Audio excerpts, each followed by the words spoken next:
Hello बच्चों, let's read the question. Select the most appropriate Nernst equation for Daniell cell containing copper 2 positive and zinc 2 positive ions. और हमें चार options दिए हैं और हमें कहा है कि भाई बताओ कौन सा Nernst equation जो है वो सही है. तो देखो, अगर हम इस क्वेश्चन को एक्सप्लेन करें तो फर्स्ट की कॉन्सेप्ट क्या है इस क्वेश्चन का.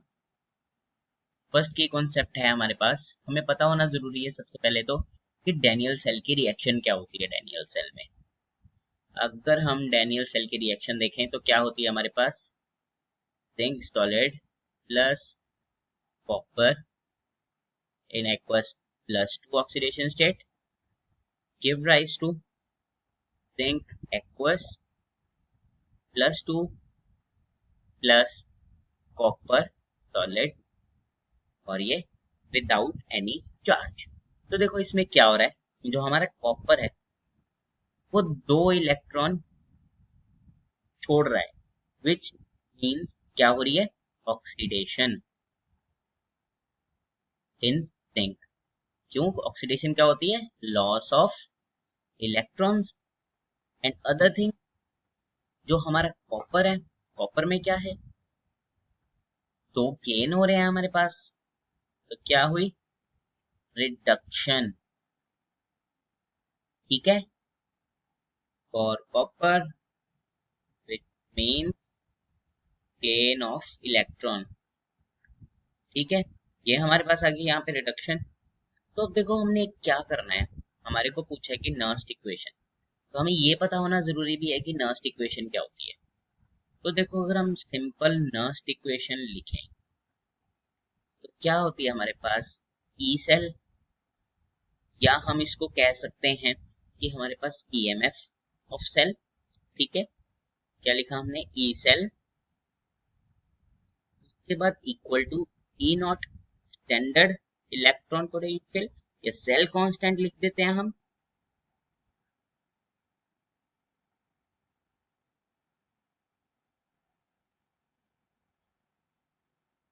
ई नॉट स्टैंडर्ड सेल पोटेंशियल या सेल कांस्टेंट.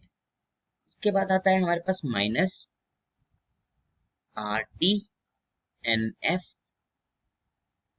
उसके बाद हमारे पास एल एन और क्यू. तो अब देखो हम देखते हैं इसमें क्या क्या चीजें क्या होती हैं. ये तो हमें पता ही है, ईएमएफ हो गया हमारे पास, और सेल कांस्टेंट. आर हमारे पास क्या है, गैस कांस्टेंट, जिसकी वैल्यू हमारे पास हम देखें अगर क्या होती है, 8.314 जूल पर केल्विन. क्या होती है, जूल पर केल्विन. ठीक है, उसके बाद हमारे पास क्या आता है, टी टेम्परेचर, केल्विन में होता है हमेशा. उसके बाद ये एन है. एन क्या होता है हमारा यहाँ पे, अगर हम देखें total number of electrons lost और गेन. ठीक है, इलेक्ट्रॉन लॉस्ट और गेन. ठीक है, एफ होता है हमारा फैराडे कांस्टेंट. ठीक है, तो इसकी वैल्यू क्या होती है, अगर हम इसकी वैल्यू लिखें हमारे पास क्या आती है, 96500 कूलम. ठीक है, 950. तो हमने हर चीज देख ली क्या क्या होती है हमारे पास. तो अगर अब हम अपने क्वेश्चन पे जाएं और अगर हम देखें तो सबसे पहली बात तो यहाँ देखो क्या है, ये चीज का डिफरेंस है सारी जगह, और वहां पे हमने क्या लिखा है इसकी जगह, क्यू. तो हम यहीं देख लेते हैं क्यू का क्या मतलब होता है. अगर हम लिखें तो concentration of oxidised upon concentration of reduced. ठीक है, तो इसी से ही हमारा क्वेश्चन सॉल्व हो जाएगा, क्योंकि बाकी चीजें तो हर कहीं यहाँ पे तो चलो, यहाँ पे तो ये चीज भी गलत ही है, क्योंकि यहाँ पे कहा गया है कि एएमएफ या फिर क्या सेल कांस्टेंट एक सेल का, और फिर सेम ही सेल का अगेन, या फिर जिंक का और जिंक का, यहाँ पे ऐसा तो नहीं होता, हम पूरा सेल का लेके चलते हैं, ईएमएफ और फिर स्टैंडर्ड, और उसके बाद आरटी एनएफ। एनएफ यहाँ पे 2 क्यों आया है?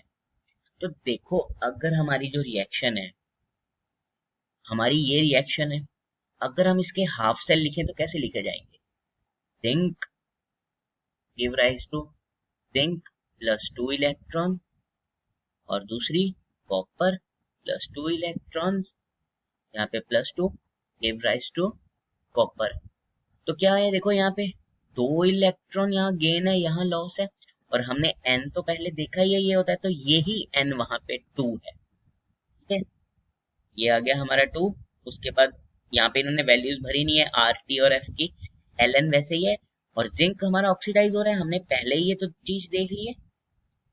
ठीक है, तो ये फिर जिंक, और हमेशा यहाँ पे चार्ज्ड स्पीशीज हम लिखते हैं। ठीक है, तो जिंक अपॉन कॉपर, तो जो ऑप्शन नंबर हमारा थर्ड है, ऑप्शन थर्ड है, वो हमारा आंसर है। ठीक है, तो देखो इस क्वेश्चन में हमने क्या क्या सीखा है। हमने सबसे पहले सीखा है डैनियल सेल की रिएक्शन क्या होती है हमारी।